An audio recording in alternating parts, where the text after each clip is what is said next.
Actually, during the year 2020, all our ministries are going well, and it's varied, and it could reach out to different people in need in the society. We have the elderlies, and we have the asylum seekers, and then we also have the interreligious dialogue ministries. But of course, during the pandemic, some of it closed down. So we are really aspiring that all of those things will go back to normal again, and that of course, we really miss the face-to-face encounter and meeting up with the people. So we are really hoping that all those things will go back to normal. Our ministry responded by being flexible. Of course, every now and then there are many restrictions being imposed by the government as a way of safeguarding the welfare of the people. So we try to incorporate all those restrictions.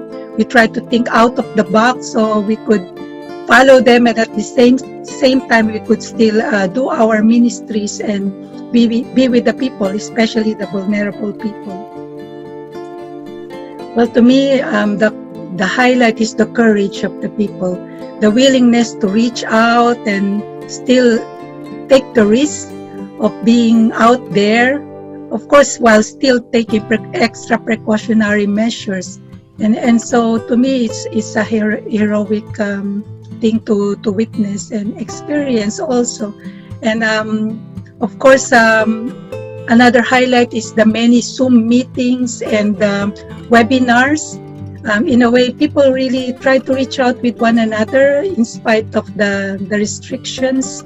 And in a way, it gives us the opportunity to still talk about the important things that we need to keep on doing. Like, for example, topic on climate change, interreligious dialogue, about the pandemic itself, about the mental health of the people, dialogue of different faiths. So it still happened because of all those Zoom meetings and webinars.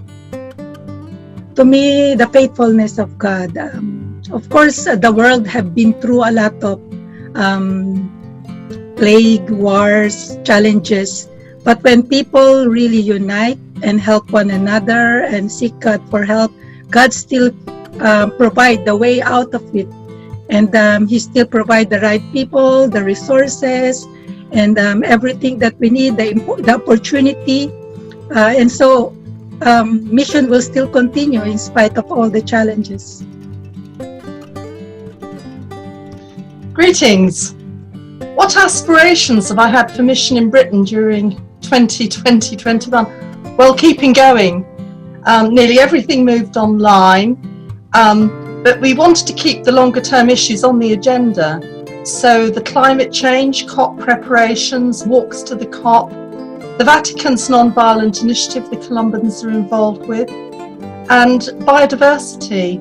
The podcast was produced during the pandemic, and issues like extractive industries. Now there's a big debate about transition minerals, for example, electric cars using lithium, keeping all that on the agenda. Another thing I personally was very involved with was keeping poverty in Britain on the agenda. We've been lobbying for more benefits for the 5.5 million people in Britain in poverty. And we've just heard this week that those benefits are going to end in October at the moment. So we're lobbying to keep them. We've also kept the plight of asylum seekers before people, and initiatives during the pandemic of the churches, for example, to feed people in Trafalgar Square, setting up a feeding station, and then lobbying about the issues of unnecessary detention and also income, the lack of income of asylum seekers, where they've had to rely on charities. So my aspiration was to keep these issues before people, and as a team we did our best.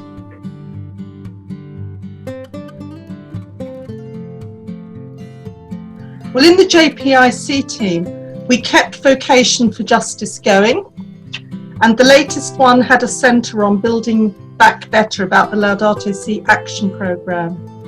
So literature was kept going, and also talks done by Zoom. I recently did one to the parishes in North Wales, and they were very appreciative of Zoom actually, and it does give advantages that people in very remote areas can join in, so that was kept going. I've also done articles on such things as vaccine injustice and the link between COVID and the loss of wild areas, so environmental degradation linked to the possibilities of more pandemics in the future.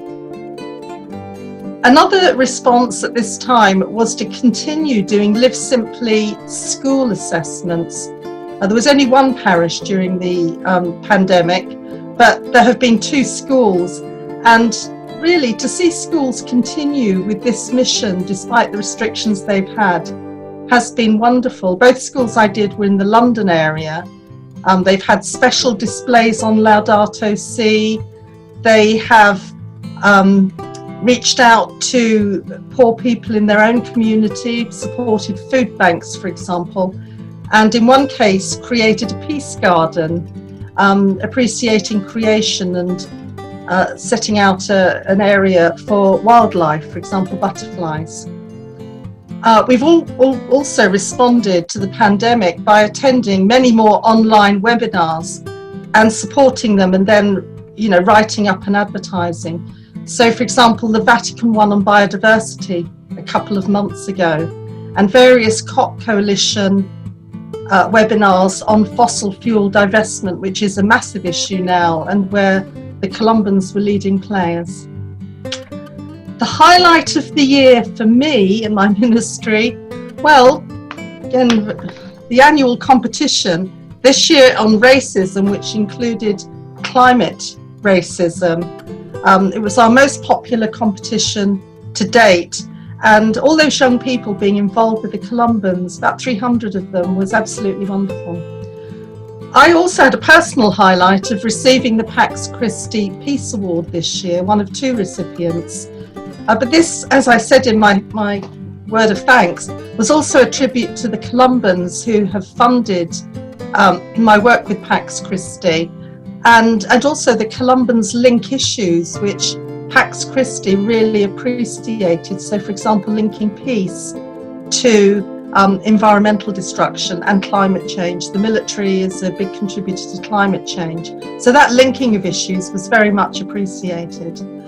Another highlight was working with the National Justice and Peace Network, and we have a conference coming up in a couple of weeks' time, and there'll be 3 ordained Columbans and 4 lay missionaries, and James Truby and myself will be there. So we have enormous liaison with them, and then after the conference, support for the diocesan groups working on ecological conversion, which is the theme of this conference. And what gives me hope? Well, the leadership of Pope Francis and the Dicastery for the Promotion of Human Development. I feel very proud of Columban involvement in this, particularly through Amy, and very happy with it, with everything they put out, really. Also hope through the Pax Christi seminar recently on peace with creation, and to hear it said by a senior Pax Christi person that the Columbans have led the way on this. Very pleased to hear that. I wouldn't take that particularly personally. Sean McDonough has done enormous work on this, and others. Another area of hope is young people. The young people walking to COP. They're about a month into the trip already, and it's been fantastic. Met at churches and giving talks in schools and highlighting the issue of climate change. So when the walk hits our area, in my case London, and in the case of Solihull, Birmingham, we're going to support the walk by actually walking, but it's also supported through the media. And then at the COP, there'll be a Columban contingent at the COP, and James Truby and myself will be part of that, and Sean McDonough. Another area that gives me hope, and I'll conclude with this, is just God's faithfulness to creation and the symbol of the rainbow. as a symbol that God is with us, and not just with humanity, but with the whole of creation. And I believe in that, and it inspires me, and it gives me hope for Columban Mission in the years ahead. Thank you.